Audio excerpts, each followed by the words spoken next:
What's up, guys? In this series, we're breaking down the phases of the Kratom addiction recovery process. And last week, we talked about the first phase, which is recognizing that our Kratom addictions are not sustainable. And so in this video, we're going to be discussing the second phase, which is preparing to quit.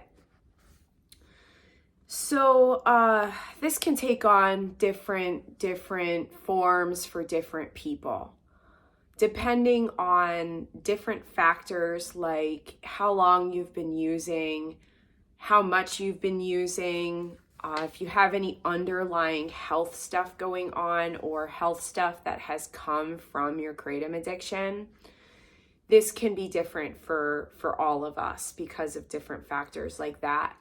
And so for me, as I was preparing to quit, because of my addiction, had lost like 40 pounds that I didn't have to lose. I was literally skin and bones.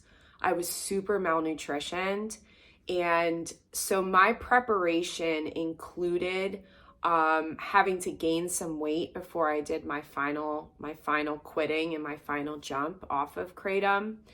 And I really needed to get my body and my mind, for that matter, to a place where I would be able to handle the actual quit itself and the acute withdrawals that would follow.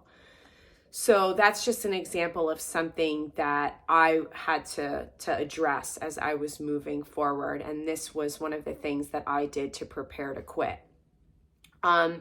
Something that is a little bit more general speaking that, may apply to your situation as well is that getting a loose game plan together. It doesn't need to be like this set in stone, like, where you say step 1, step 2. It doesn't need to be like that when we're talking about a game plan, but having just a general idea of like when you're going to be quitting, like what that's going to look like. If, you may have certain responsibilities with your life or your job that you have going on that like you need to get that stuff in order so that you can have the time and the space to actually go through your final quit. The game plan will also include like how are you going to quit? Are you going to taper off, or are you going to go cold turkey? And so that's something to think about as well, where like, tapering, I did a long taper over the course of a year, but tapering doesn't work for some people. It does take a lot of discipline, and you have to be really hardcore about the goal that you have in mind to be off of Kratom. And you have like to taper effectively, there has to be like a taper schedule where like you literally take off a certain amount at certain times of your dosages, so then you slowly wean yourself off of it. Some people find that cold turkeying is what's best for them because it also gets everything, over with quicker than like drawing it out with a taper. Some of us, like we were just saying, have responsibilities with jobs and with families and all of that. And like cold turkeying isn't an option. So that's something to consider when we're talking about like a loose game plan that we can start to have in mind. The game plan too, like we were saying, if you need to take off time, and you need to prepare for that, either by asking for time off of work or based on other things that you have going on, that you make a time and a space that you set aside for yourself. That's going to take a little bit of planning too as well. Another thing that we can do when we're preparing to quit is we can tell trustworthy people in our lives, whether that be our husbands, wives, girlfriends, boyfriends, partners, whatever it is, letting the closest people in your life know, if it's appropriate, I've said this before in other videos, it's not appropriate to tell your small children. Sometimes it's not appropriate, to tell your parents or other family members based on, your relationship and the dynamics of your relationship. But it's probably most important to let the people know that you live with, if at all possible. I have talked to some of you that, are still living at home with your family, and you're not able to tell them. So, but, letting people know, you may not even need to say that, like, I'm kicking Kratom right now. It may need to, take on more of a loose, sort of explanation that, like, hey, I'm going through something right now and I'm not feeling so well. And so, what you're doing with this when you're preparing to quit is that you're, again, like, when you're taking time off from work, you're creating a time and a space for yourself that you'll be able to do your final quit. For some of us, working a little bit extra to save up some money, so that when you're able to go into your final quit, you don't have to worry about that. Using sick days or vacation time, if that's something that you have as an option at your job. So these are examples of preparations that we can go through. Supplements are really important for some of us. I know for me, what really helped when I was going through my quitting process was magnesium, doing high doses of liposomal vitamin C. I started supplementing with vitamin D as well. And there's all sorts of stuff out there that I've heard of people using to help with their final quits. So that's can be something that's going to be involved in the preparation process as well. And I shared with you guys last time that the first phase for me lasted about 6 months, where I spent 6 months knowing that Kratom wasn't going to be okay anymore and it wasn't sustainable long term. And then I spent about 6 months preparing to quit in this phase that we're talking about right now.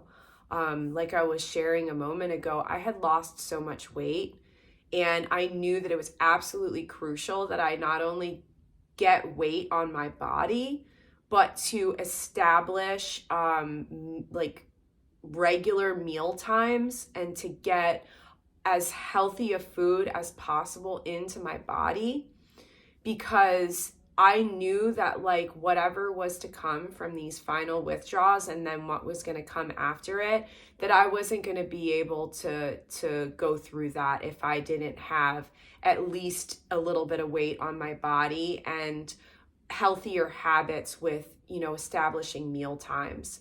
One of the things that I did that was actually really helpful was at about this 6 months prior to when I actually quit and I was in my preparation phase, I started to only take my Kratom doses after I had eaten a full meal.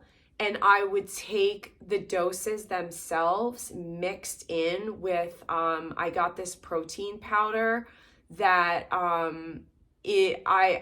go into it another time about, like, how my diet ended up being to, like, actually gain weight and nourish my body and heal. But I wasn't able, and I still am not able to have, like, soy and pretty much any, like, vegetable protein powders. So I found this protein powder that fit in with my dietary requirements. And I would have, I can still remember how it tasted. It was so gross, you guys. I can still remember it.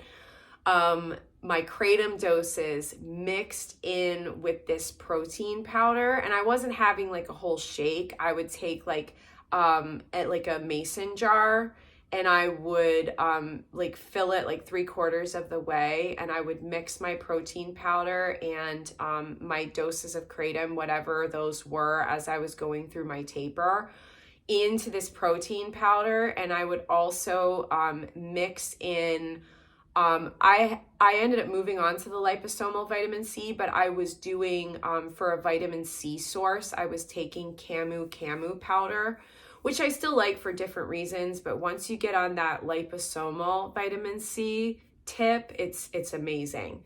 And some people have talked about how liposomal vitamin C is like Not only great for navigating withdrawals, but it also can be a good potentiator for Kratom, meaning it makes smaller amounts of Kratom, it gives them a stronger effect. I never tried it, so I can't vouch for it, but I've heard of people saying this, and that can be effective as we are going through a taper process. But I would mix in this vitamin C into the protein powder with the Kratom dose. So I was essentially like taking like a vitamin and like a protein with every Kratom dose that I would have. And so what this started to do slowly but surely was it started to change my focus from I'm waking up in the morning and the first thing I'm doing is taking Kratom on an empty stomach to, okay, I'm waking up in the morning, I'm actually eating breakfast. And then I'm gonna, have, like, it's not just like Kratom is the focus anymore. It's nourishing my body is the focus, and eating and gaining weight is the focus. And then tapering off the Kratom and having that be, the secondary focus in this process. And so in this preparation phase, there is the beginning of the rewiring process in our brains that has to happen, and these changes that have to happen in our lives so that, because if we just boom, quit cold turkey, or like, for some of us, if we start tapering too quickly or whatever it is, like there are actual changes that need to be done, not only in our minds and how we think, but in our lives and in our habits and in what we're doing.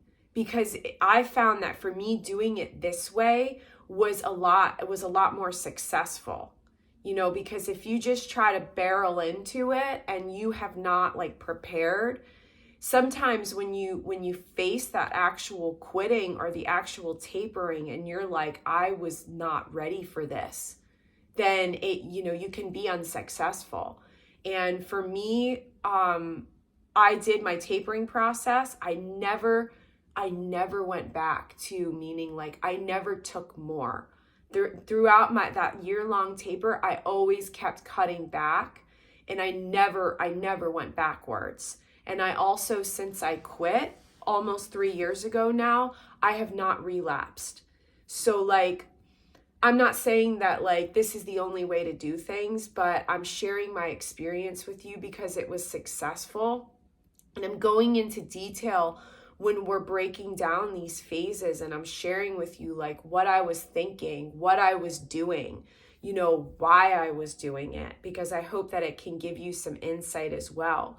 There are some aspects of this that I don't have experience with, like quitting cold turkey or, relapsing. I don't have experience with that. But I've now been in contact with so many people and have worked one-on-one, encouraging them and supporting them as they quit, or they've just crossed my path very quickly.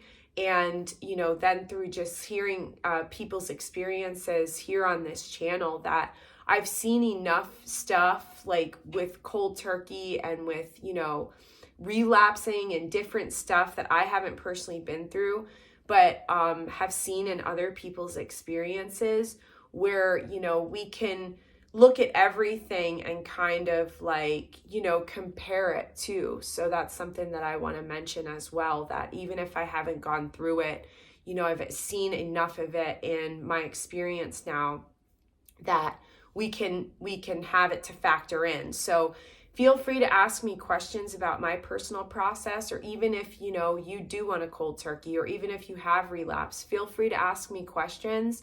And also we have a really sweet community that is growing here on this channel, and everybody is super cool and super encouraging. And so if I haven't gone through it myself, there's a good chance that somebody else has. So feel free to share where you're at in the comments below. And if you have any questions or you need any support as you're going through your process. And I will see you in the next video as we break down the next phase. Okay, bye guys.